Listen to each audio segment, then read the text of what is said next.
బుడ్డలో big news చూస్తూ ఉన్నాం. తెలంగాణలో బీజేపీలో ఒక నయా జోష్ కనిపిస్తూ ఉంది. ఇప్పటికే 2 విడతలుగా పాదయాత్ర కంప్లీట్ అయింది. 3వసారి పాదయాత్ర ప్రారంభం కానుంది. దీనికి సంబంధించి బండి సంజయ్ యాదాద్రి నుంచి పాదయాత్ర ప్రారంభించనున్నారు. ఇక ఈ రోజు నుంచి 3వ విడతకు సంబంధించినటువంటి ప్రజా సంగ్రామ యాత్రకి పూర్తిగా రూట్ మ్యాప్ సిద్ధమైంది. యాదాద్రిలో ప్రారంభించనున్నటువంటి ఈ పాదయాత్ర వరంగల్లో ముగియనుంది. భద్రకాళి అమ్మవారి సమీపాన ఈ భారీ బహిరంగ సభతో ముగించనున్నట్టుగా తెలుస్తూ ఉంది. ఇక ఈ యాత్ర ప్రారంభించడానికి గజేంద్ర సింగ్ షెకావత్ హాజరు కానున్నారు. మొత్తం 24 రోజులు 12 సెగ్మెంట్లలో బండి సంజయ్ పాదయాత్ర కొనసాగనుంది. 25 మండలాల్లో 328 కిలోమీటర్లు నడవనున్నారు బండి సంజయ్. ఇక కేసీఆర్ వైఫల్యాలనే ప్రధానంగా ఎండగడుతూ కమలం పార్టీ ప్రజా సమస్యని తెలుసుకుంటూ ప్రజల్లోకి వెళ్ళడానికి దీనికి సంబంధించిన రూట్ మ్యాప్ సిద్ధం చేసుకున్నట్టుగా తెలుస్తూ ఉంది. ఇదొక వైపు ఉంటే ఇక ఢిల్లీలో బిజీగా చేరికల కమిటీ చైర్మన్ ఈటెల రాజేందర్ కూడా బిజీగా ఉన్నారు. ఇతర పార్టీలకు సంబంధించిన లీడర్ని పార్టీలో చేర్చుకోవడం, వారితో మంతనాలు జరపడం, బీజేపీలో చేరేందుకు ఉన్నటువంటి అనుకూలతలు వారితో చర్చించడంతో పాటు పలువురు నేతలు ఎవరెవరైతే ఆసక్తి చూపిస్తూ ఉన్నారో ఈ తొలి విడతలో 18 మందిపై ఫోకస్ చేశారు అనేటువంటి కూడా సమాచారం అందుతూ ఉంది. మొత్తానికి బీజేపీకి టీఆర్ఎస్ ఎమ్మెల్యేలు టచ్లో ఉన్నారు అనేటువంటి ఒక భారీగా ప్రచారం జరుగుతూ ఉంది. ఈ అంశానికి సంబంధించి క్షేత్రస్థాయిలో బీజేపీని బలోపేతం చేయడంపైనే హైకమాండ్ ఫోకస్ పెట్టింది. అలాంటి సూచనలే పార్టీ నాయకులకు చేసింది అనేటువంటిది ప్రస్తుతం దీనికి సంబంధించి చర్చ జరుగుతూ ఉంది. ఇక కమలం గూటికి కేసీఆర్కి సంబంధించినటువంటి దూరమైనటువంటి తెలంగాణ వాదులు, అంటే కేసీఆర్తో ఇప్పటికీ ఎవరెవరైతే దూరం అయ్యారో ఉద్యమ సమయం నుంచి అత్యంత సన్నిహితంగా ఉన్నటువంటి వారంతా బీజేపీ పంచన చేరడానికి గులాబీ నుంచి కమలం వైపు వస్తూ ఉన్నారు అనేటువంటి దానికి ఒక రూట్ మ్యాప్ సిద్ధమైంది. ఈటెల రాజేందర్ కీలకంగా పనిచేస్తూ ఉన్నారు ఈ అంశంపైనే అనేటువంటి దానిపైన అయితే ప్రస్తుతం భారీగా చర్చ జరుగుతూ ఉంది. అసలు ఇప్పుడు ఏం జరగనుంది తెలంగాణలో అనేటువంటిది చర్చ జరుగుతూ ఉంది. టచ్లో ఎవరున్నారో చెప్పండి అంటూ టీఆర్ఎస్ పార్టీ నేతలు సవాలు విసురుతుంటే దీనికి సంబంధించినటువంటి కార్యాచరణతో డైరెక్ట్గా ఢిల్లీలోనే దీనికి సంబంధించి అధిష్టానంతో మంతనాలు చేస్తూ ఉన్నారు. మొత్తానికైతే తెలంగాణలో కారు పార్టీకి ప్రత్యామ్నాయం కేవలం కమలం పార్టీ అనేటువంటిది ఒక మెసేజ్ను తీసుకెళ్లాలి అనేటువంటి దిశగా బీజేపీ నేతలు అయితే ప్రయత్నం చేస్తున్నట్టుగా ప్రస్తుత పరిణామాలు గమనిస్తే అర్థమవుతోంది. మిషన్ తెలంగాణ అనేటువంటి పేరుతోనే కమల్నాథులు వచ్చేటువంటి సార్వత్రిక ఎన్నికల్లో అధికారంలోకి రావడానికి సిద్ధమైనట్టుగా తెలుస్తూ ఉంది. పక్కా ప్రణాళికలు రచించినట్టుగా తెలుస్తూ ఉంది. ముఖ్యంగా కేసీఆర్ ప్రభుత్వం పైన ఉన్నటువంటి వ్యతిరేక సంబంధించినటువంటి అంశాలను పార్టీకి బలం చేకూర్చేలా, ప్రజల్లో నమ్మకం పెంచేలా, ప్రజలకు భరోసాగా ఉండేలా బీజేపీ ముందుకు వెళ్ళాలనేటువంటిది ఒక స్కెచ్తో ముందుకు వెళ్తున్నట్టుగా తెలుస్తూ ఉంది. దాంతోపాటు చేరికలు భారీగా టీఆర్ఎస్ పార్టీ నుంచి ఇతర పార్టీల నుంచి చేరికలను ప్రోత్సహించాలి, క్షేత్రస్థాయిలో పార్టీని బలోపేతం చేయాలి అనేటువంటి దిశగా బీజేపీ ముందుకు వెళ్తున్నట్టుగా తెలుస్తూ ఉంది. ఈ అంశంపైనే ప్రధానంగా ఫోకస్ పెట్టారు. ప్రస్తుతం ఈ అంశంపైన మాట్లాడేటువంటి ప్రయత్నం చేద్దాం. నిజంగా తెలంగాణలో ఎలాంటి రాజకీయ పరిణామాలు జరగనున్నాయి, భారీగా బీజేపీ వైపు చేరికలు ఉండేటువంటి అవకాశం ఉంది అనేటువంటిది ప్రధానంగా టీఆర్ఎస్ పార్టీకి సంబంధించినటువంటి ఎమ్మెల్యేలు, మంత్రులు, మాజీ మంత్రులు, కీలక నాయకులంతా కూడా బీజేపీ వైపు చూస్తూ ఉన్నారు అనేటువంటి అంశానికి సంబంధించి చర్చ జరుగుతున్నటువంటి నేపథ్యంలో ఈ అంశంపైన మాట్లాడదాం. ప్రస్తుతం మనతో పాటు మిఠా నర్సయ్య గౌడ్ గారు బీజేపీ నేత, అలాగే బచ్చు శ్రీనివాస్ గారు టీఆర్ఎస్ పార్టీకి సంబంధించిన నాయకులు, బండారు రామ్మోహన్ గారు విశ్లేషకులు కూడా మనతో పాటు లైవ్లో జాయిన్ అవుతున్నారు. వెర్షన్ తీసుకుందాం. అందరికీ వెల్కమ్ అండి. నర్సయ్య గౌడ్ గారు, శ్రీనివాస్ గారు, రామ్మోహన్ గారు, అందరికీ నమస్తే, గుడ్ మార్నింగ్. మొదటగా టీఆర్ఎస్ వెర్షన్ తీసుకునేటువంటి ప్రయత్నం చేద్దాం.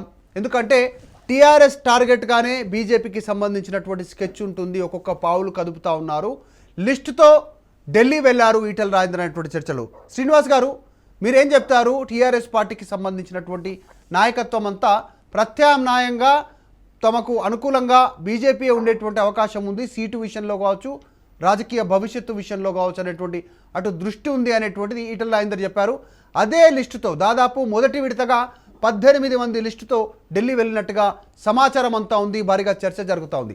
నిజంగా పార్టీలో అసంతృప్తి నేతలు బీజేపీ వైపు చూస్తూ ఉన్నారా? మీ దగ్గర ఉన్నటువంటి సమాచారం ఏంటి? ఈ జరుగుతున్నటువంటి ప్రచారం వెనుక ఏంటి విషయాలేంటి?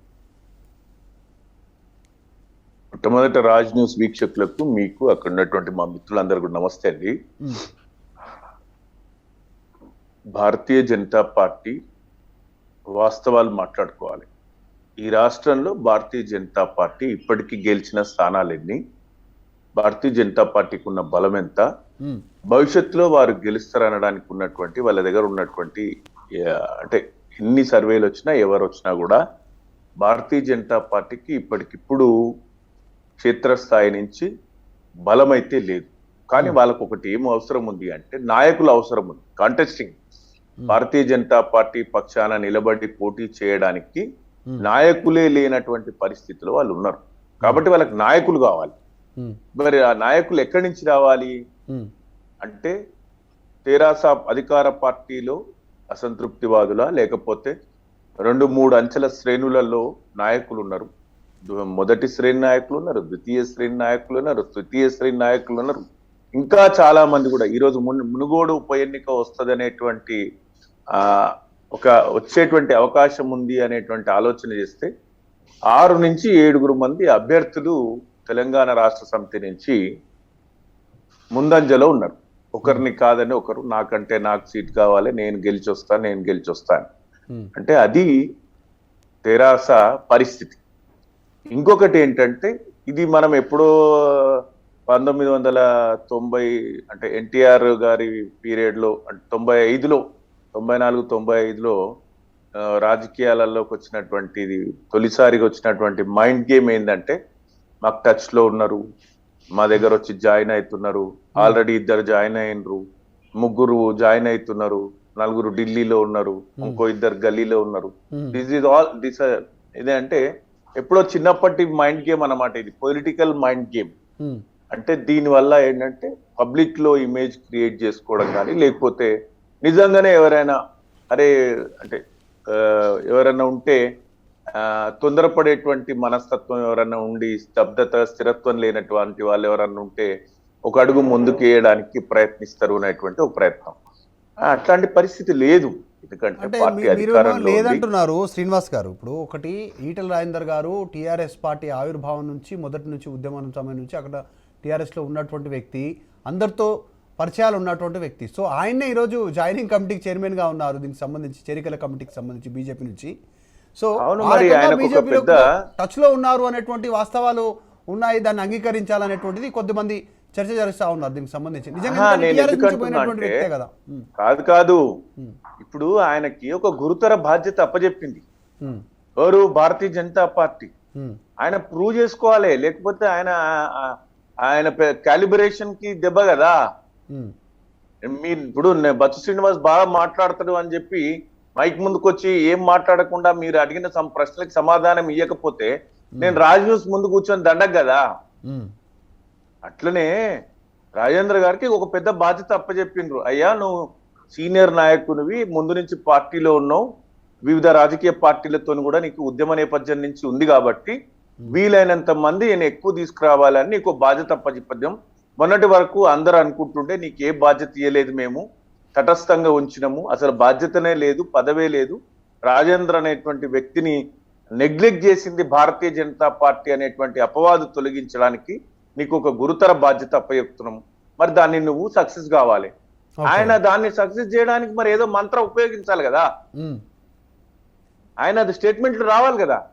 అవును నేను ఢిల్లీలో ఉన్నా, గల్లీలో ఉన్నా, ఇగో ఆ టచ్ లో ఉన్నాడు, వీ టచ్ లో ఉన్నాడు, ఎలా మాట్లాడుతున్నాడు, మళ్ళీ మాట్లాడుతున్నా నాతోని అని ఆయన స్టేట్మెంట్లు ఇవ్వకపోతే ఆయన స్ట్రాంగ్ ఎట్లయితాడు? చిన్న పాలిటిక్స్ అండి, చిన్న మంత్రం కదా. నిజమే, కానీ కొంచెం మేమేమంటున్నామంటే మీరు ఆయన వర్షన్ మాట్లాడుతున్నారు, రాజేంద్ర గారి వర్షన్ మీరు మాట్లాడాలి, తప్పులేదు. మేమేమంటున్నామంటే కౌంటర్ ఏంటంటే నిజంగా మీకు ఎవరన్నా టచ్ లో ఉన్న వ్యక్తులు ఎవరైనా ఉంటే చెప్పండి. అంత ధైర్యం ఉంటే. మీకు ఆ ధైర్యం లేదు ఇప్పటి వరకు, ఎందుకంటే మీకు ఎవరు టచ్ లో లేరు. ఆ పార్టీ నుంచి వీడి రావడానికి ఏ విధమైనటువంటి భవిష్యత్తులో గెలవదనే అపనమ్మకం లేదు, లేకపోతే అధికారం కోల్పోతుంది అనేటువంటి భయము లేదు, అధికారంలో లేక లేదు. నిజంగా పోయే వాళ్ళు ఎప్పుడు పోతాడు? వాస్తవానికి వెరీ ప్రాక్టికల్ గా మాట్లాడుకుంటే రాజకీయాలల్లా టికెట్ రాకపోతే వెళ్తే అవకాశం ఉంటుంది, టికెట్ ఇవ్వకుంటే వెళ్ళే అవకాశం ఉంటుంది. ఇట్లాంటి టికెట్ ఇవ్వనప్పుడు ఇంకొక పార్టీ టికెట్ ఇస్తా అంటే వెళ్ళే ఆస్కారం ఉంటుంది. అప్పటి వరకు ఈ మాటలన్నీ మాట్లాడుతూనే ఉంటారు అందరూ. Right, సో మా right. పార్టీలో అట్లా ఉంటుందా అంటే ఉండదు. ఎందుకంటే కేసీఆర్ గారు చెప్పిన మాటకి అందరు కట్టుబడి ఉంటారు కాబట్టి క్రమశిక్షణాయుతంగా ఉంటారు. మా దగ్గర అంతర్గత ప్రజాస్వామ్యం అనేటువంటి పదాలకైతే తావులేదు. Okay, right. క్రమశిక్షణతో ఉంటారు అనేటువంటి పదం అయితే ఉంది. రైట్. కాబట్టి సో భవిష్యత్తులో అట్లాంటిది లేదు. పాదయాత్రలు వాళ్ళు ఏదో చేస్తున్నారు, అవన్నిటిని కూడా డెమోక్రసీలో వీ హ్యావ్ టు యాక్సెప్ట్. ప్రజాస్వామ్యంలో వాటన్నిటిని కూడా మనం ఆహ్వానించాలి. ప్రజాక్షేత్రంలో తలపడినప్పుడు ఎవరు నిర్ణయిస్తే వాళ్ళే అంతిమ విజేతలు అవుతారు. ఆ విజేతలే ప్రభుత్వాన్ని నడుపుతారు. ఓకే, ప్రస్తుతం మిట్టా నర్సయ్య గౌడ్ గారు వెర్షన్ తీసుకునేటువంటి ప్రయత్నం చేద్దామా. నర్సయ్య గౌడ్ గారు మీరేం చెప్తారు? ఇప్పుడు మీ దగ్గర నుంచి ప్రకటనలేమో చాలా పెద్దగా అసలు టీఆర్ఎస్ దాదాపు ఖాళీ, టీఆర్ఎస్ పార్టీ ఖతం అవుతుంది అనేటువంటి వార్తలు వస్తూ ఉన్నాయి. మీ దగ్గర నుంచి ప్రకటనలు ఆ రకంగా నాయకులు మాట్లాడుతున్నారు. సో ఇక చేరికల కమిటీ చైర్మన్గా ఉన్నటువంటి డైరెక్ట్గా ఈటెల రాజేందర్ బ్రహ్మదేవుడు కూడా టీఆర్ఎస్ పార్టీని కాపాడలేడు అనేటువంటి వ్యాఖ్యల వెనుక అంతరార్థం ఏంటి? నిజంగా అంత సీరియస్గా ఫోకస్ చేశారా, లేకుంటే నిజంగా టీఆర్ఎస్లో ఉన్నటువంటి అసమ్మతి లేకుంటే అసంతృప్తులంతా మీ వైపు చూస్తూ ఉన్నారా? ఎట్లా నమ్మకంగా చూడాల్సినటువంటి అవసరం? ప్రతి ఒక్కరు చెప్తారు, అట్లాంటి వ్యాఖ్యలు చేస్తారు, కామన్ అనేటువంటిది వాళ్ళ వెర్షన్. ముందుగా మీకు ప్యానెల్ ఉన్న పెద్దలకు వ్యూవర్స్ కు నమస్కారం. ఈ రోజు బండి సంజయ్ గారు, బంగారు బండి సంజయ్ గారు 3వ విడత పాదయాత్ర ఏదైతే మొదలు పెడతా ఉన్నారో ఇది తెలంగాణ రాష్ట్రములో చారిత్రాత్మకమైన యాత్రగా మనం చెప్పుకోవాలి. ఎందుకంటే ఈ రోజు లక్ష్మీ నరసింహస్వామి టెంపుల్ దగ్గర నుండి పాదయాత్ర ఏదైతే మొదలు పెట్టడం జరుగుతుందో అక్కడ తెలంగాణ ప్రజలకు పట్టినటువంటి శనిని వదిలించడానికి కొరకు ఇక్కడ ఈ పాదయాత్ర మొదలవుతున్నట్టుగా మనం గమనించాలి. ఈ రోజు ఓటర్లే కాకుండా దేవుడు కూడా టిఆర్ఎస్ పార్టీకి సహకరించే పరిస్థితి లేనట్టుగా మనకు కనిపిస్తా ఉంది. ఎందుకంటే ఓటర్లను మాత్రమే మోసం చేసిన అనుకుంటే దేవుళ్ళకు కూడా భూములు ఇస్తా, డబ్బులు ఇస్తా, గుడి కట్టిస్తా అని మోసం చేసినటువంటి చరిత్ర మనం చూసినాం.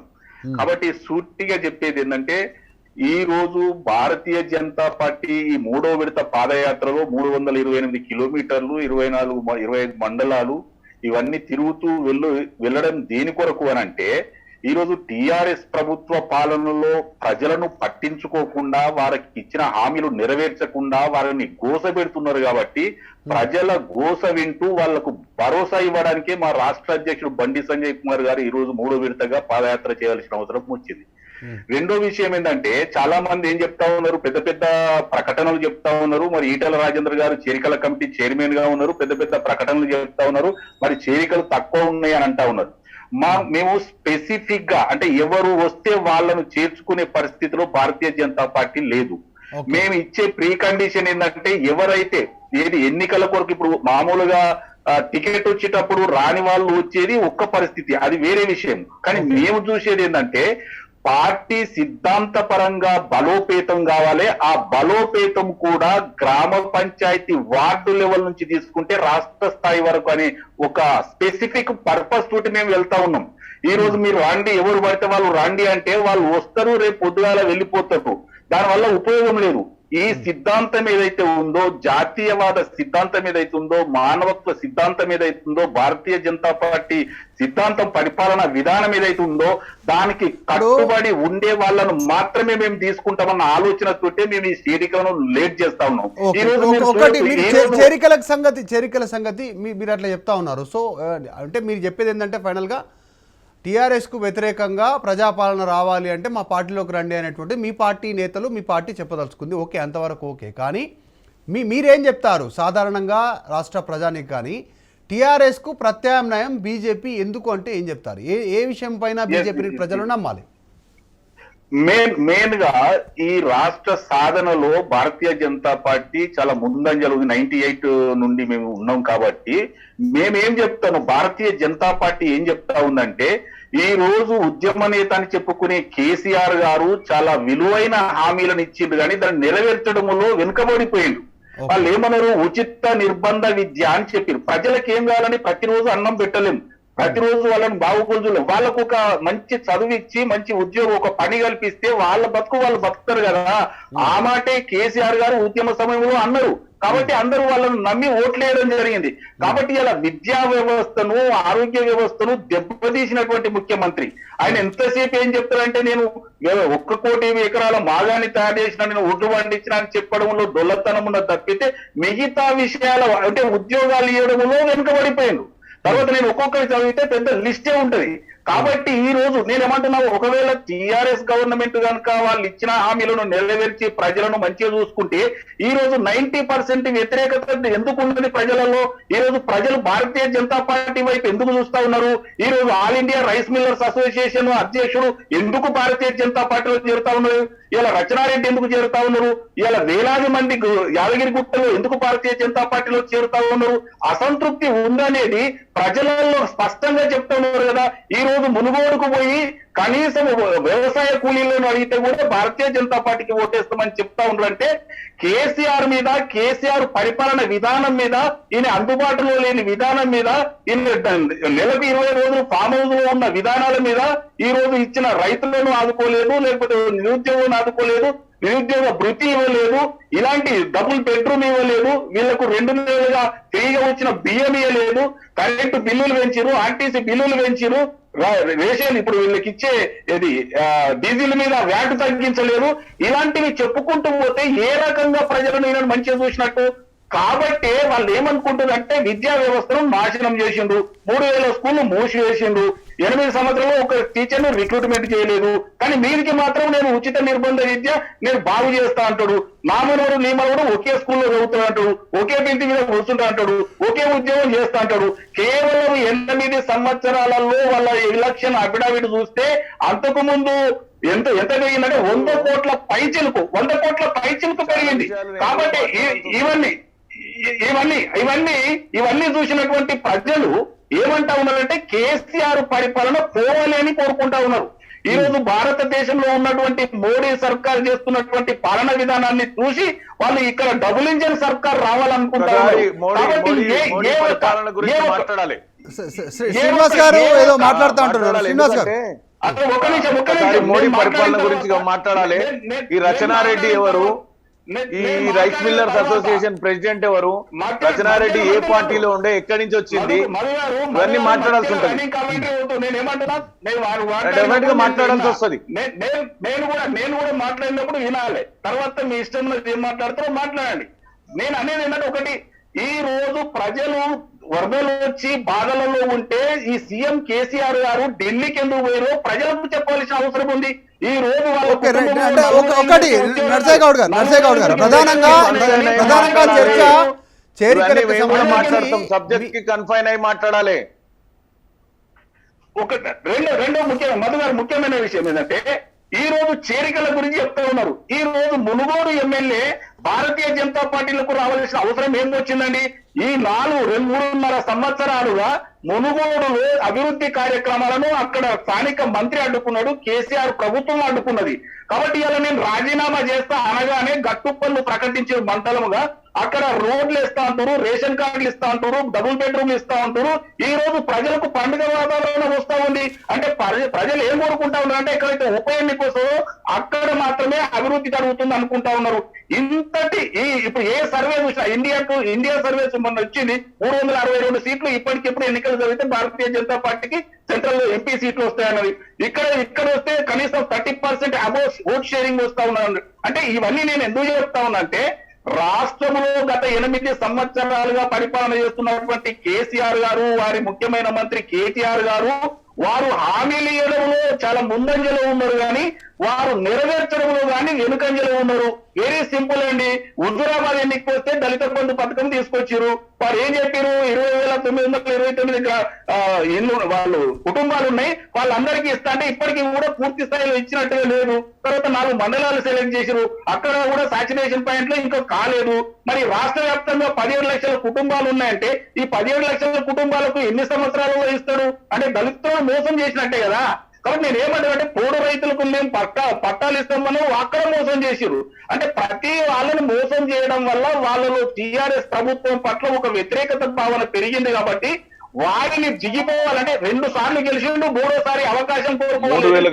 కాబట్టి ఖచ్చితంగా టీఆర్ఎస్ గవర్నమెంట్ తీర్చవలసిన అవసరం ఉంది అనేది స్పష్టంగా అర్థమైతా ఉంది.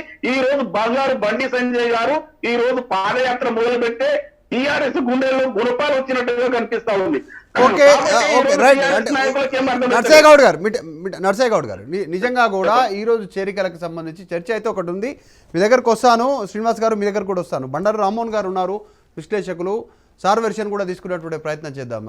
బండారు రామ్మోహన్ గారు మీరేం చెప్తారు సార్? ఇప్పుడు ఒకటి నిజంగా కూడా బండి సంజయ్ అధ్యక్ష బాధ్యతలు చేపట్టినప్పటి నుంచి బీజేపీ కాస్త మెరుగుపడింది, ప్రధాన ప్రతిపక్ష పాత్ర పోషిస్తున్నటువంటి సందర్భం అయితే కనిపిస్తూ ఉంది. వరుసగా జరిగిన ఎన్నికల్లో మనం చూసాం అనేక రిజల్టు. సో ఈరోజు చాలా దూకుడుగా ముందుకు వెళ్తూ ఉన్నారు. పాదయాత్ర 2 విడతలు కంప్లీట్ అయింది, 3వ విడత ప్రారంభించనున్నారు. అటువైపు ఈటెలకు చేరికల కమిటీ చైర్మన్ బాధ్యతలు అప్పచెప్పారు భారీగా చర్యలకు సంబంధించి. మీకు ఏమనిపిస్తూ ఉంది? ఒకటే వాళ్ళు చెప్తా ఉన్నటువంటి మాటలకు సంబంధించి ఎట్లా అనిపిస్తూ ఉంది? బ్రహ్మదేవుడు కూడా టీఆర్ఎస్ పార్టీని కాపాడలేడు, కేవలం వచ్చేటువంటి ఎన్నికల్లో 15 సీట్లే బీజేపీ టీఆర్ఎస్ గెలవనుంది అనేటువంటిది బీజేపీ నేతలు చెప్తా ఉన్నారు. ఎట్లా అనిపిస్తూ ఉంది? నిజంగా సాధ్యాసాధ్యాలు కావచ్చు, నిజాలు కావచ్చు, మీకు అనిపిస్తూ ఉందా? ఎలాంటి పరిణామాలు జరిగేటువంటి అవకాశం? ఒక్కటి వాస్తవం ఏంటంటే రెండవసారి టిఆర్ఎస్ గెలిచిన తర్వాత దాని గ్రాఫ్ మెల్లమెల్లిగా పడిపోతుంది. అట్లాగే ప్రధాన ప్రతిపక్షంగా 2014, 2018లో కాంగ్రెస్ ని గెలిపిస్తే వారు ఫిరాయింపుదారులుగా మారి చాలా మంది ఎమ్మెల్యేలు టిఆర్ఎస్ పార్టీ అధికార పార్టీకి పోయింది కనుక ఇవాళ ప్రత్యామ్నాయంగా బీజేపీ ఎదుగుతుంది స్పష్టంగా. ఈ స్పష్టత మనకు పార్టీలకు అతీతంగా మాట్లాడుకోవాలంటే మొదటిసారి గెలిచిన సందర్భంలో ఎన్నో కోటి ఆశలతో తెలంగాణ తెచ్చుకున్నాం. ఆ మొదట్లో కొంత ఉద్యమ ఫలితంగా కానీ ఆ తర్వాత వచ్చిన విధానాల పరంగా కానీ టిఆర్ఎస్ గ్రాఫ్ పెరిగింది. 2018లో అది కనపడదు. కానీ సరిగ్గా 2014 కన్నా ముందు ఉన్న పరిస్థితి మనకు కనపడుతుంది. అంటే మళ్ళీ 3 ముక్కలాట. అంటే టిఆర్ఎస్ మెల్లగా ప్రమాద గంటికలు మోగుతున్నాయి. 2 ఉప ఎన్నికల్లో మనకి బీజేపీ గెలిచింది. ఆ తర్వాత ఇప్పుడు గత 2 ఎన్నికల్లో కాంగ్రెస్ పార్టీ ఓడిపోయింది. జానారెడ్డి గారు కానీ అటు ఉత్తమ్ కుమార్ రెడ్డి గారి ప్లేస్ లో అక్కడ కానీ 2 చోట్ల టిఆర్ఎస్ గెలవచ్చు. మొత్తం 4 ఉప ఎన్నికలు జరిగింది. కానీ ఇవాళ మెల్లమెల్లగా రెండోసారి గెలిచినాక కేసీఆర్ గారు చేసిన తప్పులే మళ్ళీ చేస్తూ తన గ్రాఫ్ ను తానే అంటే స్వయంకృత అపరాధం అంటే ఒక వాదన వస్తుంది. వాళ్ళ కూట్లే రాయి అని మాట ఏట్లో రాయిస్తున్నారు. బీఆర్ఎస్ అని రకరకాల మాట్లాడిన కేసీఆర్ గారు వాళ్ళ బాసర ఐఐటితో పాటు చాలా విద్యా సంస్థలలో ఫుడ్ పాయిజనింగ్ జరగడం, ఫుడ్ ఆల్టరేషన్ జరగడం, దీని ద్వారా అంటే చిన్న సమస్యనే పరిష్కరించిన వాళ్ళు దేశవ్యాప్తంగా ఎట్లా చేస్తారనే సమస్య కూడా వస్తుంది. అంటే ఇంట గెలిచి రచ్చగలవాలి. ఈ ఇంట గెలిచే పరిస్థితి 2 సార్లు గెలిపించారు ప్రజలు, తెలంగాణ ప్రజలు టిఆర్ఎస్. రచ్చగెలవడానికి అవసరమైన ఏర్పాట్లు చేసుకుంటూ ఇల్లు మర్చిపోతున్నారు. గతంలో చాలా మంది జాతీయ రాజకీయాలకు వెళ్ళినప్పుడు ఇక్కడ విఫలమైన సందర్భాలు, రాష్ట్రంలో విఫలమైన సందర్భాలు మనం చూసాం. ఇక బీజేపీ విషయానికి వస్తే ఓట్ల పోలరైజేషన్ జరిగింది కానీ నాయకుల పోలరైజేషన్ జరగలేదు. నాయకులు ఇంకా బీజేపీని పూర్తి స్థాయిలో నమ్ముతున్నారా లేదా అనే దానికి ఇటు కాంగ్రెస్ బాగా వీక్ అయితే మాత్రం బీజేపీ పెరిగే అవకాశం.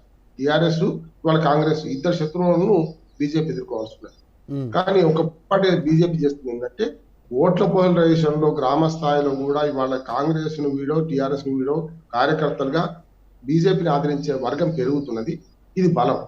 బలహీనత ఏంటంటే ఎదుటివారి బలహీనతల మీద ఆధారపడి మాత్రం రాజకీయం చేద్దాం అనుకుంటుంది బీజేపీ. ఉదాహరణకు టిఆర్ఎస్ బలహీన పడితే టిఆర్ఎస్ లోపాలు అంటే అధికార పార్టీ లోపాలు, అధికార పార్టీ విధాన నిర్ణయాల లోపాలు, సంక్షేమ పథకాలలో అందకపోవడం, ముఖ్యంగా చూస్తున్నాం మనం జీతాలు 15వ తారీఖు దాకా రాకపోవడం, సంక్షేమ పథకాలకు జీతాలకు మాత్రమే పొటాపొట్టిగా వచ్చే ప్రతి నెల వచ్చే పన్నుల ఆదాయం సరిపోకపోవడం, అంటే విధానాల పరంగా ఒక ధనిక రాష్ట్రాన్ని ఇవాళ అప్పుల రాష్ట్రంగా, అట్లాగే అప్పులంటే సరే కొంచెం చర్చ వేరే ఉంది అనుకోండి, ఇవాళ జీతాలు ఇవ్వలేని పరిస్థితి కూడా వచ్చింది. ధనిక రాష్ట్రాన్ని ఈ రకంగా మార్చారని విమర్శ ఉంటున్నది కేసీఆర్. కానీ చిన్న చిన్న సమస్యల పట్ల కూడా స్పందించకపోవడం, మొన్న వరదలు వస్తే ఢిల్లీలో కూర్చొని వారం రోజులు రాజకీయ కార్యకలాపాలు కొనసాగించడం, అక్కడ కూడా పెద్ద ఫలితం లేకపోవడం, ఇవన్నీ చూస్తే ఏంటంటే ఇవాళ బీజేపీకి 2 సవాళ్లు ఉన్నాయి. ఒకటేమో ఒక అనుకూల పరిస్థితి, టిఆర్ఎస్ ప్రభుత్వం విఫలం అవుతుంది, కేసీఆర్ విధానాల వల్ల కొంత రాష్ట్రంలో అవకతవకలు ఇవన్నీ జరిగినాయి, అవినీతి ముఖ్యంగా ఈ 2 ఏళ్లలో అవినీతి బాగా పెరిగింది అనేది విమర్శ ఉంటుంది. ఇది అనుకూలమైన అంశం బీజేపీ. కానీ అనానుకూలమైన సమస్య ఏంటంటే తెలంగాణకు మీరు ఏం చేస్తున్నారు అనే ప్రజల ప్రశ్నలు కూడా బీజేపీ ఎదుర్కొంటుంది. అందుకనే బీజేపీ ఇప్పుడు దాకా చేస్తుంది ఏంటంటే టిఆర్ఎస్ అధికార పార్టీ చేస్తున్న తప్పులు, ప్రభుత్వం చేస్తున్న తప్పులను ఎత్తి చూపుతూ ప్రజల్లోకి పోతుంది. 2 విడతల పాదయాత్రలో మనకు చూడండి, రాష్ట్రానికి మేము ఏమేస్తామని అనకుండా రాష్ట్రంలో జరుగుతున్న పొరపాట్లు, అధికార పార్టీకి వ్యతిరేకంగా బలహీనతలను వాడుకొని ప్రచారం చేసింది. ఇవాళ బండి సంజయ్ గారికి ఈ సందర్భంగా నా కోరిక ఏంటంటే ఏదైతే పాదయాత్ర మొదలు పెడుతున్నారో ఇప్పుడైనా దాని వ్యూహం మార్చుకోండి. మేము రాష్ట్రానికి ఏమి ఇస్తాము, రాష్ట్రానికి మేము ప్రభుత్వంలో వస్తే ఏం చేస్తాము, 2 ఉంటాయి. ప్రజలకు ఎట్లుంటుందంటే ఒకటేమో బలహీనతలు ఆసరా చేసుకుని ఎదుటివారి బలహీనత మీద ఆధారపడితే మాత్రమే అధికారంలోకి రారు. ఒకటి జరుగుతుంది ఇవాళ రాష్ట్రంలో బీజేపీ బలపడుతుంది అనడానికి మంచి ఉదాహరణ ఇవాళ 2 ఉప ఎన్నికలే కాదు, రాష్ట్ర వ్యాప్తంగా కూడా ఒక వాతావరణం క్రియేట్ అయింది. ఒక సంవత్సరం దాకా ఎన్నికలు కాకపోవచ్చు. వాస్తవంగా 2023 డిసెంబర్లో నవంబర్లో జరగాలి ఎన్నికలు. అంటే సంవత్సరం పైగా ఉన్నది. సంవత్సరం పైగా ఉన్న కాలంలో ఇప్పుడే చెప్పలేం కానీ 3 పార్టీల మధ్యన పోటీలో కాంగ్రెస్ వెనకబడుతుంది, ఇవాళ బీజేపీ ముందుకు పోతుంది, మనకు వాస్తవం అర్థం. కనుక చిన్న చిన్న సమస్యల పట్ల కూడా ముఖ్యమంత్రి స్పందిస్తలేడు. ప్రభుత్వ విధానాల్లో కూడా చాలా పొరపాట్లు జరుగుతున్నాయి. ముఖ్యంగా అవినీతి విషయంలో చాలా పెద్ద ఎత్తున విమర్శలు వస్తున్నాయి. దీన్ని తట్టుకొని నిలబడతారా లేదా అనేది కాలం తెలుస్తుంది. కానీ ఇప్పుడు బీజేపీ ముందున్న 2 సవాళ్ళు ఏంటంటే ఆపరేషన్ ఆకర్ష్ ఒకటి, అంటే వాళ్ళు కార్యకర్తలు ఉన్నారు, నాయకులు లేరు. నాయకులు ఎట్లా తెచ్చుకోవాలి అంటే గెలుపు గుర్రాలను తెచ్చుకోవాలి. వాళ్ళ ఆర్థిక అంగబలం ఉన్న వాళ్ళని తెచ్చుకునే ప్రయత్నం చేస్తున్నారు బీజేపీ. అందుకని వాళ్ళ మొన్నటిదాకా మన శ్రీనివాస్ గారు అన్నట్టు మొన్నటిదాకా టిఆర్ఎస్ లో నుంచి ఫిరాయించిన ఈటల రాజేందర్ గారికి ఎలాంటి బాధ్యతలు అప్పచెప్పలేదు. అంటే ఇవాళ ఈటల రాజేందర్ గారికి టిఆర్ఎస్ లో ఉన్న దానికన్నా సవాళ్ళు ఇవాళ మనకు బీజేపీలో ఎక్కువ ఉన్నాయి. ఎందుకంటే శల్య పరీక్ష పెడుతున్నారు ఆయనకి. ఇవాళ మీరు ఎంతమంది నాయకులు తీసుకొస్తారండి? దానికి కారణంగా ఇవాళ చూస్తే మనకు రాజగోపాల్ రెడ్డి గారి చేరిక ఇది ఆరంభం అనుకుంటున్నాను. రాజగోపాల్ గారి ఇవాళ రేపు చేరుతుండొచ్చు. నేను ప్రెస్ మీట్ చూస్తే మనకు ఇది ఆరంభం అనుకుంటున్నాను. మెల్లమెల్లగా అధికార పార్టీలో ఉన్న వాళ్ళతో సహా ముఖ్యంగా కాంగ్రెస్ పార్టీ, ఎందుకంటే ఓడ మునిగిపోతుంటే మనం వెనకట మనం 3 కప్పల కథ చదువుకుంటాం. నూతిలో నీళ్లు అయిపోతుంటే మొదటి కప్ప తెలివైన కప్ప మొదలు దాటుతుంది, తర్వాత ఉన్న కప్ప తర్వాత దాటుతుంది, చివరికి ఒక కప్ప మరణిస్తుంది. అట్లాగే ఇవాళ కార్యకర్తలకు సరైన విలువ లేదని టిఆర్ఎస్ లో పెద్ద విమర్శ ఏంటంటే మొదటి నుంచి ఉన్న కార్యకర్త సరైన విమర్శ లేదని, బీటీ బ్యాచ్ యూటీ బ్యాచ్ తయారైందని చెప్పి బంగారు తెలంగాణ బ్యాచ్ ఇవాళ రాజ్యమవుతుందని ఒక విమర్శ ఉన్నది. టిఆర్ఎస్ పార్టీ నాయకులు శ్రీనివాస్ గారు లాంటి వాళ్ళు ఒప్పుకోకపోవచ్చు, కానీ వాళ్ళకి తెలుసు వాస్తవం ఏం జరుగుతుందని. టిఆర్ఎస్ లో చీమలు పెట్టిన పుట్టల్లో పాములు నెలవైనట్టు సగం మంది మంత్రివర్గంలో సగం మంది ఫిరాయింపుదారులు ఉండడం, గతంలో కేసీఆర్ ను టిఆర్ఎస్ పార్టీని తెలంగాణ ఉద్యమాన్ని కించపరిచిన చాలా మంది నాయకులు ఇవాళ పార్టీ పదవుల్లో అట్లాగే ప్రభుత్వ పదవుల్లో ఉండడం, ఇవన్నీ minus point TRS. Plus point ఏంటంటే ఒక మాట ప్లస్ పాయింట్ ఏంటంటే మనకు కాంగ్రెస్ పార్టీ ఈ 3 ముక్కల ఆట ఆడుతుంటే కాంగ్రెస్ బీజేపీ టిఆర్ఎస్ లో ఉంటే తక్కువ ఓట్లు అయితేనే మేము గట్టెక్కుతాం, 2014 ఎన్నికల ఫలితాలు పునరావృతం కావచ్చు చిరుదీపం చిరు ఆశ వాళ్ళకు ఉండొచ్చు. కానీ ఇది ఇట్లాగే కొనసాగితే ఖచ్చితంగా రాష్ట్రంలో బీజేపీ బలపడుతుంది. పాదయాత్రల ద్వారా సమస్యలు తెలుసుకోవడానికి ప్రయత్నం ఎంత చేస్తారో, తెలంగాణ ప్రజల ఆకాంక్షలను మేము పట్టించుకుంటాం, ఇది మేము ఇస్తాము. ఉదాహరణకు జాతీయ హోదా కానీ మనకు ప్రాజెక్టులకు అట్లాగే రకరకాల మన గతంలో విభజన హామీలు అమలుపరచడంలో కానీ వీటిలలో మేము ఏం చేస్తామనే స్పష్టత ఇవ్వకపోతే ఎంత తిరిగినా కూడా కేవలం ప్రభుత్వ వ్యతిరేక ఓట్లే సరిపోవు. ప్రభుత్వ మనకు బీజేపీ పార్టీకి అనుకూల ఓట్లు కూడా తెచ్చుకోవాల్సిన అవసరం ఉంది. పాజిటివ్ ఆలోచించని నేను అనుకుంటున్నాను. Exactly, wonderful point Bandaru Rammohan గారు. నిజంగా మీరు చెప్పినట్టు ప్రజల విశ్వాసాన్ని చూరగొనడానికి కేవలం ప్రభుత్వం ఉన్నటువంటి వ్యతిరేకత ఒక్కటే సరిపోదు, ప్రజల నమ్మకాన్ని కూడా చూరగొనాలనేటువంటి పాయింట్తో పాటు బండారు రామ్మోహన్ గారు చెప్పింది ఏంటంటే ప్రధానంగా బీజేపీ చేరికల విషయానికి సంబంధించి కేవలం ఎవరు వస్తే వారిని జాయిన్ చేసుకోవాలి, దాంతో అధికారంలోకి వస్తామనేటువంటి ఆలోచనతో బీజేపీ లేదు అనేటువంటిది చెప్పే ప్రయత్నం చేస్తాను. ముఖ్యంగా గెలుపు గుర్రాల వేటలో ఉన్నారు, ఆ బాధ్యతనే ప్రస్తుతం అదే ప్రెషర్ ఈటల రాజేందర్ పైన ఉంది అనేటువంటిది విషయాన్ని రామ్మోహన్ గారు చెప్పే ప్రయత్నం చేశారు. వాస్తవానికి కూడా అదే నడుస్తూ ఉంది. ఈ పార్టీలో గుంపులుగా చేరితే దానివల్ల పార్టీ అధికారంలోకి రాదు, గెలిపించే నాయకులను నియోజకవర్గాల్లో పట్టాలి, అట్లాంటి వారిని ఒడిసి పట్టాలనేటువంటి దిశగా బీజేపీ ప్రయత్నం చేస్తున్నట్టుగా అయితే తెలుస్తూ ఉంది. ఒక చిన్న బ్రేక్ తీసుకుందాం. బ్రేక్ తర్వాత ఇదే అంశానికి సంబంధించి నిజంగా బీజేపీ ఎలాంటి వ్యూహాలతో ముందుకు వెళ్తూ ఉంది, వారి వ్యూహాల్ని అడ్డుకోవడానికి టీఆర్ఎస్ ఎలాంటి పై ఎత్తులు చేస్తూ ఉంది అనేటువంటి విషయంపైన చర్చిద్దాం. దాదాపు ఈ ముగ్గురి పోటీల్లో కాంగ్రెస్ వెనకబాటుకు గురైంది, వెనక పడిపోయినటువంటి సిచ్యువేషన్ అయితే కనిపిస్తూ ఉంది. ఇక ప్రస్తుతానికైతే కేసీఆర్కి సంబంధించినటువంటి వ్యతిరేక విధానాలు, ప్రజా వ్యతిరేక విధానాలనే తమకు అనుకూలంగా మార్చుకోవడంలో బీజేపీ ఉంది. మరి ఇంకా ముందు ఎలాంటి వ్యూహాలతో ముందుకు వెళ్ళాలనేటువంటి అంశంపైన ఎంతసేపు మాట్లాడాం. ప్రస్తుతం ఈ అంశానికి సంబంధించి బచ్చు శ్రీనివాస్ గారు ఉన్నారు, టీఆర్ఎస్ పార్టీకి సంబంధించినటువంటి ఆయన వెర్షన్ కూడా తీసుకునేటువంటి ప్రయత్నం చేద్దాం. శ్రీనివాస్ గారు, మీరేం చెప్తారు? ఇప్పుడు కేసీఆర్ ఇంత ముందుకు ఇచ్చినటువంటి హామీల అమలుకు నోచుకున్నటువంటి అంశాలనే ఎక్కువగా ప్రచారం చేస్తున్నట్టుగా తెలుస్తూ ఉంది. బీజేపీ అదే ప్రజల్లోకి తీసుకెళ్తున్న ప్రయత్నం చేస్తూ ఉంది. దాంతోపాటు కుటుంబ పాలన అంశాన్ని కూడా ప్రధానంగా ప్రస్తావించే ప్రయత్నం చేస్తూ ఉన్నారు.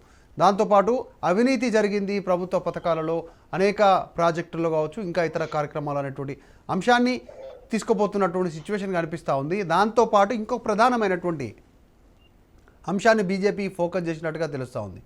టీఆర్ఎస్ పార్టీలో ఉద్యమ సమయం నుంచి ఇప్పటి వరకు ఉండి అవకాశాలు దక్కక ఇంకా అవకాశాల కోసం ఎదురు చూస్తున్నటువంటి అసంతృప్తులను తమ వైపు తిప్పుకునే ప్రయత్నం చేస్తూ ఉంది అనేటువంటి. సో వీటన్నిటినీ ఎట్లా ఎదుర్కొంటారు? ఇప్పుడు అధికారంలో ఉన్నారు మీరు, రెండోసారి ప్రభుత్వంలోకి అధికారం, ఎట్లా ఎదుర్కొంటారు ఇట్లాంటి ఇన్ని వ్యూహాలను, ఇన్ని ఇబ్బందులను?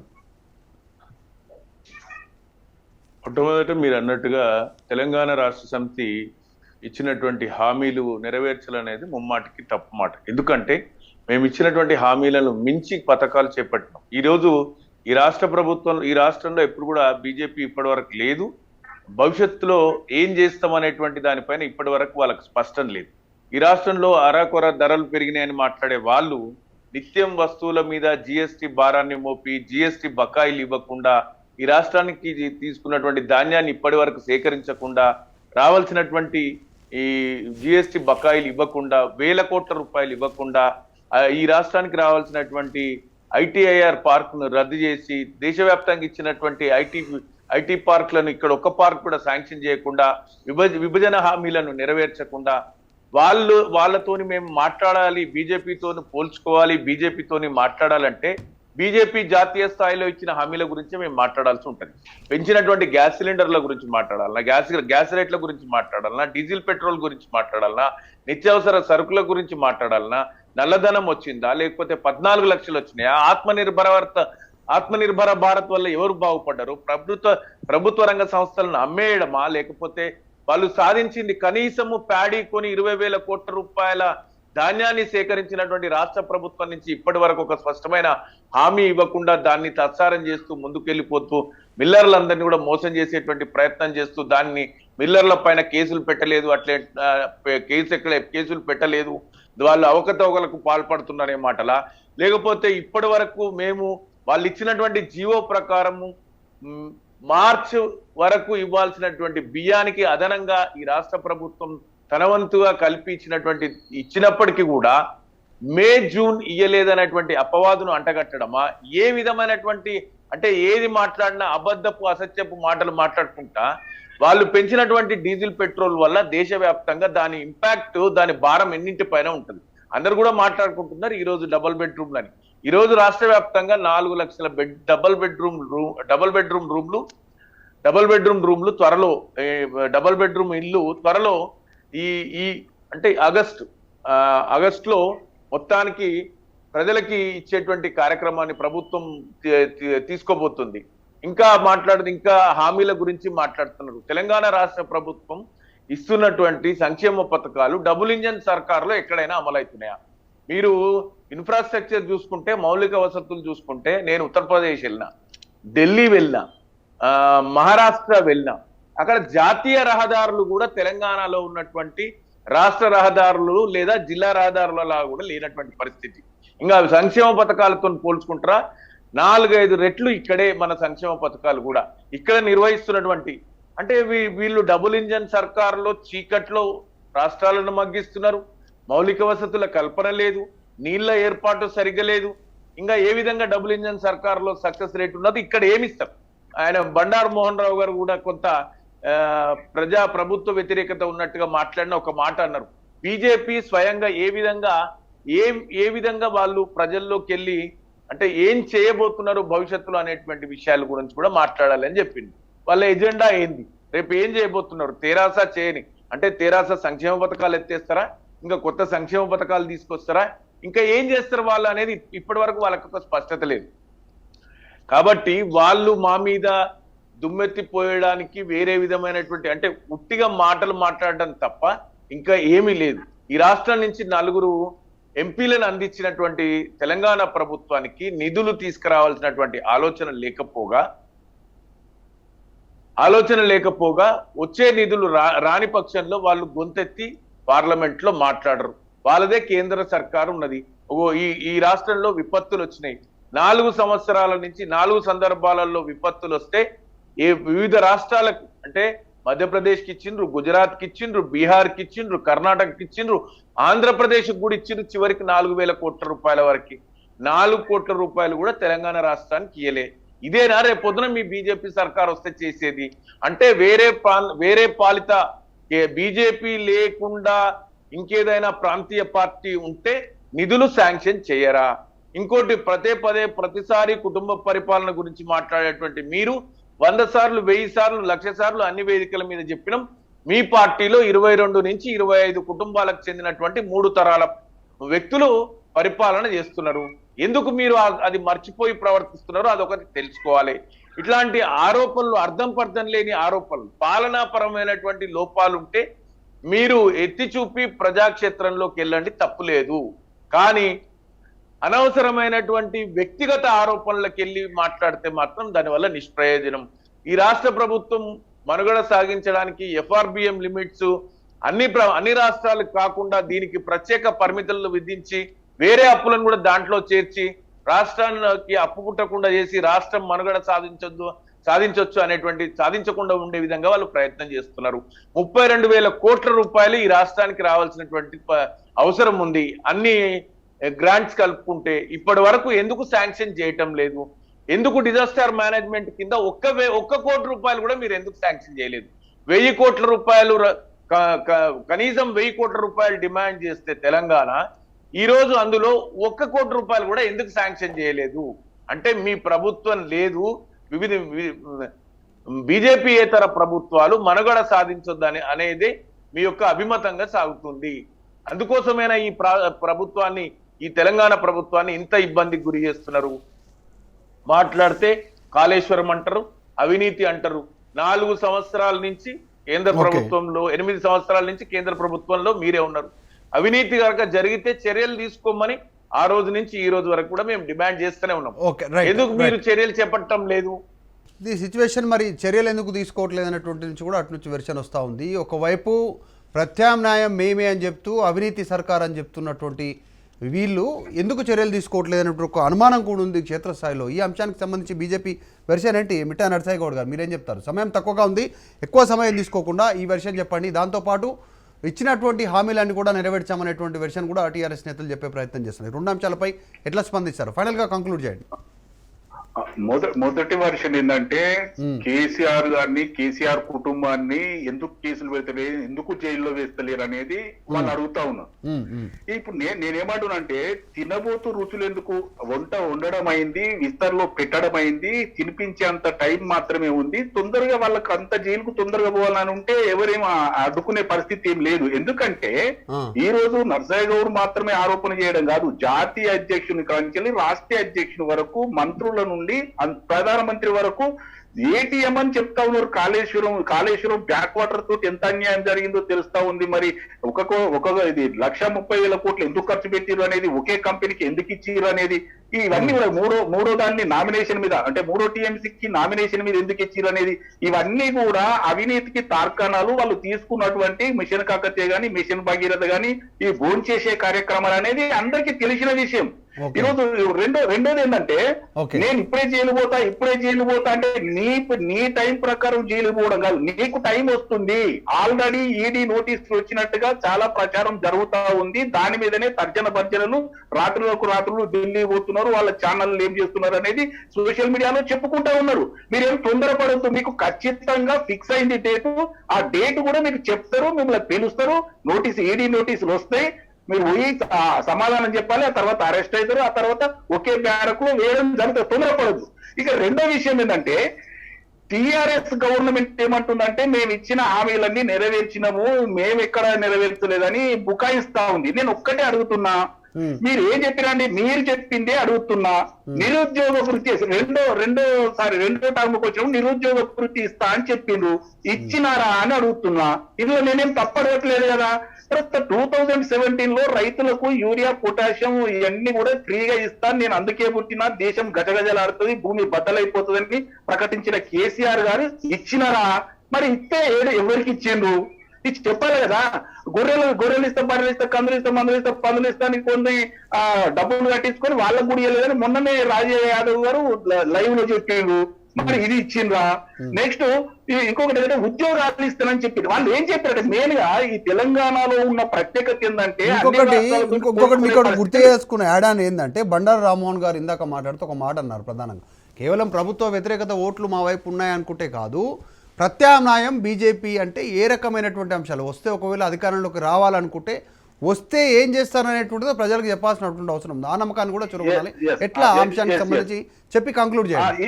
ఇప్పుడు మీరు అడిగింది చాలా కీలకమైన విషయం.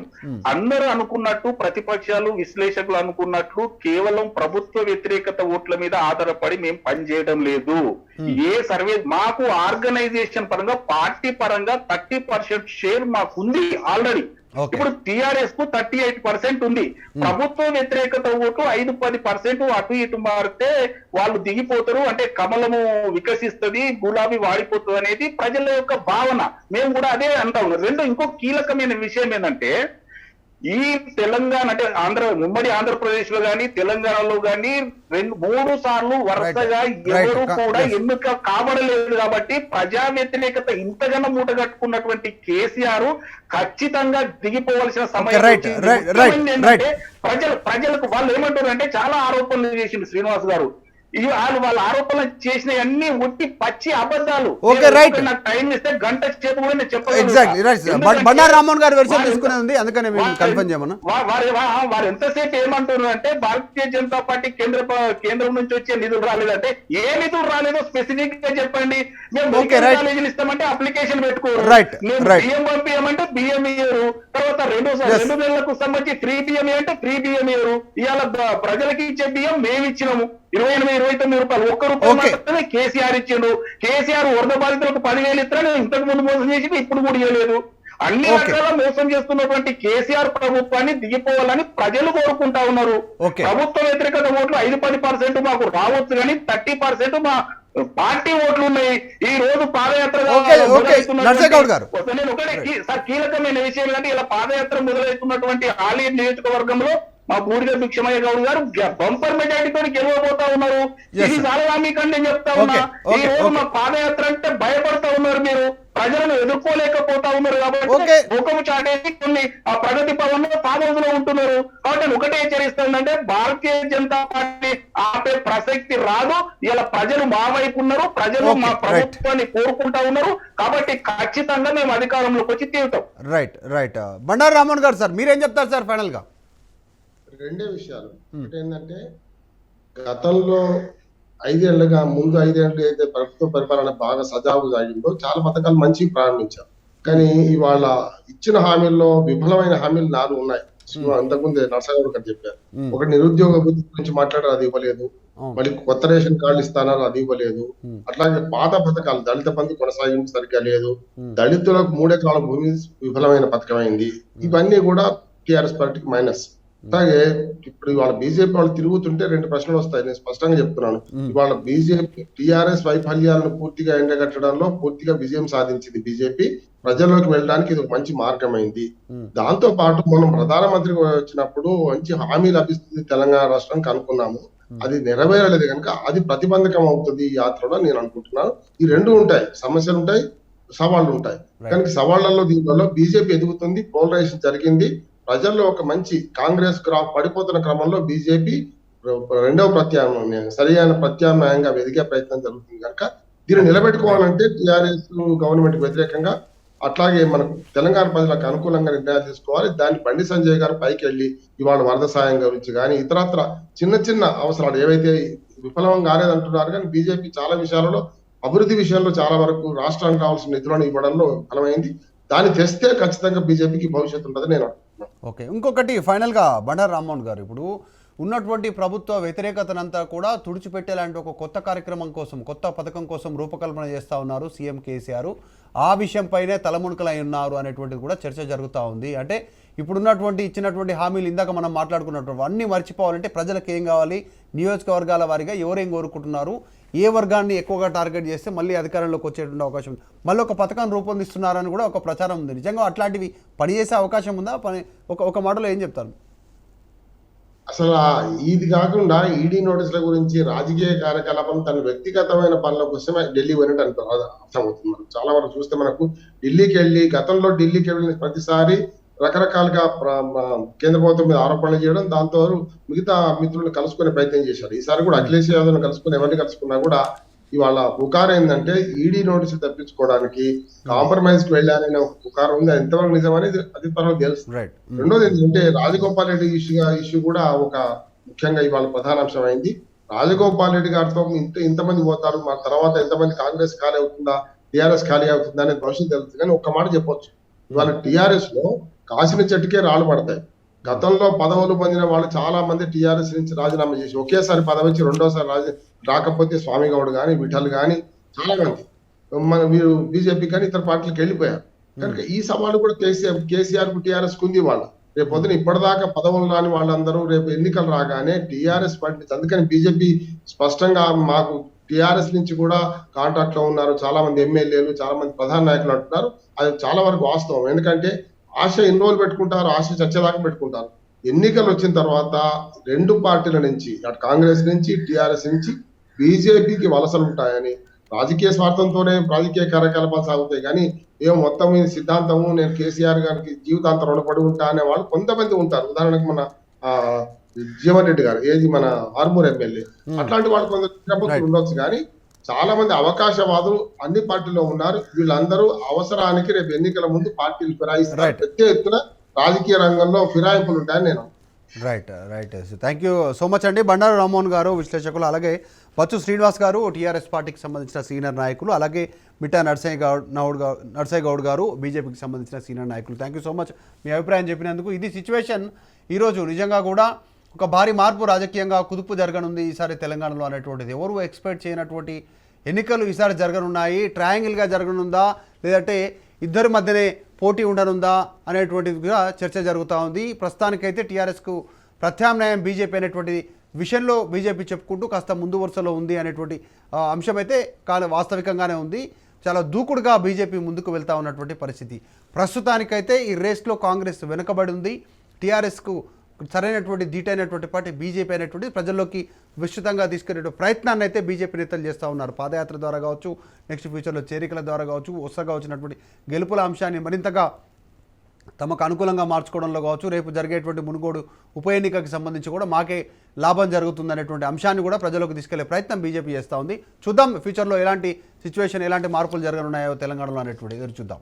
చూస్తున్నాం. మరిన్ని అప్డేట్స్ కోసం రాజ్ న్యూస్ తెలుగు, నేను మధు మల్కడ్కర్ సైనింగ్ ఆఫ్.